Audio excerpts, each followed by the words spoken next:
Hi friends, welcome to Venky's home garden. మీ లక్ష్మి. ఈరోజైతే మనం ఎడీనియం ఫ్లవర్స్ ఎంత బాగా వచ్చాయి అనేది అయితే మీకు చూపిస్తాను. ఈ మొక్క అసలు రీపోర్ట్ చేసే ముందైతే ఏ విధంగా ఉంది, అసలు ఇది బ్రతుకుతుందా లేదా అనేది అయితే మనకి అనిపించిందండి. అది ఏ విధంగా నేను పొరపాటు చేశాను అనేది మీకు చూపిస్తాను, అది కూడా చూద్దరు. కానీ ముందుగా అయితే మనం ఈ ఎడీనియంని చాలా ఈజీగా అయితే మనం పెంచుకోవచ్చండి. అంతేకాదు, చూసారా అండి చిన్న చిన్న బర్డ్స్ అవి ఎలా వస్తున్నాయో.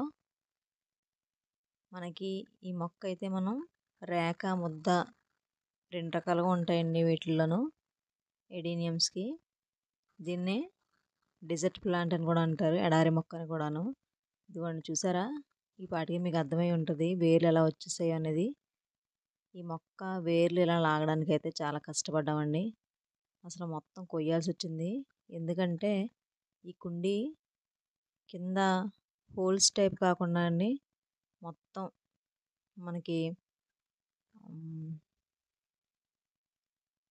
మొత్తం హోల్స్ అంటే హోల్స్ టైప్ కాకుండా ఇవి నర్సరీలో ఉంటాయి కదండి కుండీలు, ఆ టైప్ అండి. మొత్తం స్క్వేర్ టైప్లో ఉండి వేర్లు అయితే కిందకు వచ్చేస్తాయి. ఆ విధంగా ఉన్న కుండీ అండి కిందను. అయితే నేను కుండీ మీద కుండీ పెట్టానండి, అందువల్ల ఆ విధంగా వచ్చేసింది. రీపాట్ చేయడానికి అయితే మినిమం గంట పట్టిందండి. ఆ కుండీ అయితే చాలా స్ట్రాంగ్గా ఉంది, కట్ చేయడానికి చాలా టైం పడేసింది. ఆఖరికి అయితే ఇలా రీపాట్ అయితే చేశాను. మొత్తం వేర్లు కట్ అయిపోయాయి. కుళ్ళిపోతుందేమో మొక్క అని అయితే అనిపించింది. ఒక నెల 2 నెలలు అయితే ఇది కోలుకోవడానికి టైం పట్టేసిందండి. ఎలా అయితే చక్కగా అయితే సర్వైవ్ అయింది. మొక్క అయితే చనిపోకుండా బాగానే ఉంది. ఇది మనం రీపాట్ అయితే వర్షాకాలంలో అయితే చేయకూడదండి, ఎందుకంటే తొందరగా కుళ్ళిపోయే అవకాశం అయితే ఉంటుంది. ఇప్పుడు చూసారండి 3 నెలలకి ఎన్ని ఫ్లవర్స్ వచ్చాయో. మొత్తం 40-50 ఫ్లవర్స్ అయితే వచ్చేసాయండి ఈ మొక్కకి. చాలా చక్కగా అయితే ఫ్లవరింగ్ వచ్చాయి. మనకి పాడైపోతుందేమో అనే మొక్కనైతే మనం అనిపించినప్పుడు వెంటనే రీపోర్ట్ చేసేయడమే బెటర్ అండి, ఎందుకంటే అది చనిపోకముందే మనం చేసేయాలి. ఎడీనియం కుళ్ళిపోతూ ఉన్న చూసుకోవాలండి. సీడ్స్ చూసారా ఎలా ఫామ్ అయ్యాయో. ఇది ర్యాక్ వెరైటీ అండి, ఇది కూడాను. మనం గ్రాఫ్టింగ్ చేసుకుంటే చక్కగా మొక్కలు అయితే మనం పెంచుకోవచ్చు, మనకు నచ్చిన మొక్కనైతేను. ఇది చిన్న కుండీలో పెట్టింది అయినా సరే చాలా బాగా వచ్చింది. ఎడీనియమ్స్కి మెయిన్ ట్రంక్ అండి. ట్రంక్ అందంగా ఉంటే చాలా బాగుంటుంది. చూసారండి, ఇది రేక ఎన్ని పూలు పూసాయో. ఎడీనియంకి మెయిన్ నీడలో అయితే ఉండకూడదండి. మనకి ఈ మొక్క అయితే ఫుల్ సన్లైట్లోనే ఉంది. ఎక్కువ పూలు అయితే నాకు పూసాయండి సన్లైట్లో ఉండడం వల్ల. కొంచెం షేడ్లో పెట్టడం వల్ల అయితే నాకు ఫ్లవర్స్ అయితే రాలేదు, తక్కువ వచ్చేవి.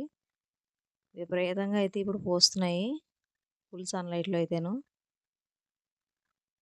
ఇది రీపోర్ట్ చేసిన తర్వాత అయితే నేను ఎప్సమ్ సాల్ట్, అలానే వేపపిండి, సూడోమోనాసు, ట్రైకోడర్మా, ఎన్పికే పౌడర్ వేసండి, కొంచెం కొంచెం వేసి దీన్ని రీపోర్ట్ అయితే చేశాను నేను.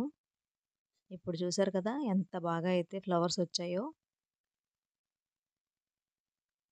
వీటికి ఎక్కువ తడి తగలకుండా మనం రీపోర్ట్ చేసిన తర్వాత వాటరింగ్ తగ్గించామనుకోండి సరిపోతుంది. ఎక్కువైతే వాటర్ వేయొద్దు రీపోర్ట్ చేసిన ఏ ఎడీనియం మొక్క అయినా సరే, ఎందుకంటే అది కుళ్ళిపోతుందండి. చూసారు కదా చాలా చక్కగా అయితే మనకి ఫ్లవర్స్ వస్తున్నాయి. చిన్న చిన్న పాట్లో కూడా మనం ఈజీగా పెంచుకోవచ్చండి ఎడీనియం ప్లాంట్స్ని అయితే. చాలా అందంగా పూస్తాయి. వీటికి ఫుల్ సన్లైట్ ఉంటే మాత్రం చాలా బాగా పూస్తాయండి. రేక వాటికి అయితే వీటికి సీడ్స్ అయితే ఎక్కువ వస్తాయి, ముద్ద వెరైటీకి అయితే అంతగా రావు, వస్తాయి కానీ అప్పుడప్పుడు. ఇవన్నీ కూడా రేఖనే. చూసారు కదండి మన ఎడీనియం ప్లాంట్. చూసారు కదా, కుండీలో కుండీ పెట్టడం వల్ల అయితే వేర్లు కింద దిగిపోయి ప్రాబ్లం అయితే ఈ విధంగా వచ్చింది. మీరైతే ఇలా చేయొద్దు. ఎందుకంటే ఎడీనియం వేర్లు బాగా స్ప్రెడ్ అయిపోయిన తర్వాత వాటిని రీపాట్ చేయడం చాలా కష్టంగా ఉంటుంది. సరైన టైంలో రీపాట్ చేయడం వల్ల ఈ మొక్కనైతే నేను సేవ్ చేసుకోగలిగాను.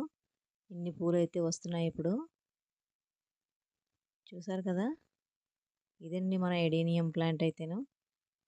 ఈ వీడియో కనుక మీకు నచ్చినట్లయితే లైక్ చేయండి, షేర్ చేయండి, సబ్స్క్రైబ్ చేయండి. Thank you.